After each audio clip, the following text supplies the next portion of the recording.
this communicates to the public that vows you think can be broken, in which case it undermines integrity in society. That's harmful. If a couple has children and their children are badly raised and begin to be criminals, this affects the society. Marriage is not just a decision that two people make because they like each other and think they'd like to live together. This is a social contract that is before God and man, and therefore the vows that are taken before God should also be taken before man. And the reason for having witnesses of these vows is it's not commanded in Scripture, but I don't know of any society that doesn't include them, no matter what religion they're of, or even secular religion. Secular societies, they all expect there to be witnesses. And the custom of having those witnesses is, it implies that we heard you. We heard you make those promises. And if you want to be trusted as a person of integrity, you better keep those promises. Because if you break those promises, then we will know that you're a person who doesn't mind breaking promises. I mean, we'd be very foolish to enter into any business contracts with you or trust you to do anything that you say you'll do. Because we heard you say this. And this way the society keeps the couple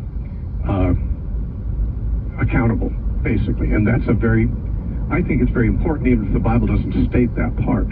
There is a sense in which it might be implying this with the fact that people who became Christians were publicly professing this. They confessed Christ before man, and they were baptized, which was something visible, publicly visible.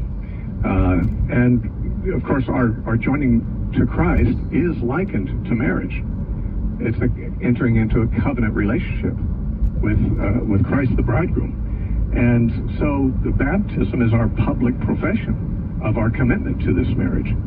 And so, in my opinion, that would be not just a social requirement, but a very reasonable moral requirement. As far as who can officiate, the Bible doesn't say that anyone has to officiate.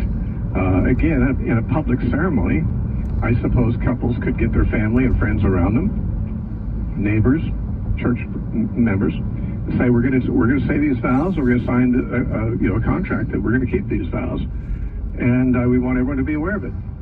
This could be done without a minister, simply because we don't read of a minister ever being involved in the Bible, nor certainly we don't read of a government official like a judge being involved. This is something that people, if we're talking about the moral aspects of marriage before God, this is people taking vows that they intend to keep and that they do keep. And that's what makes them married, as opposed to a couple who love each other and kind of think they'll probably be together forever, and they move in together. They might even have kids together, but they don't have any commitment, any binding vow that would keep them from breaking that commitment. You see, if a couple moves in together and they like each other, and their kind of unspoken agreement is, as long as we love each other, we'll stay together. Well, that's not a promise of staying together, because you can't promise that you'll always feel the same way about somebody. That's not something you have the power to guarantee. So the vow is there to keep you honest, to keep the vows the promises you make, whether you feel like it or not. And so those vows are at the very core of what it means to be married, as opposed to being not married. And taking them, in a religious ceremony, we'll almost always have a religious officiant, a rabbi, or a minister, or a priest, or somebody like that. But that's not what makes it a marriage. In the Bible times, I don't know that Abraham's family had a clergyman who came to Isaac's wedding, or any of the other millions of people in the Old Testament who got married, especially those living out in the desert, Abraham, Isaac, and Jacob, and so forth. I imagine, since they all married, and Jacob's sons married, that this marriage was simply something that was an agreement that was made among them, and people knew what that meant. Now, in our wedding vows kind of spell it out. I'm going to forsake all others. I'm taking you to have and hold from this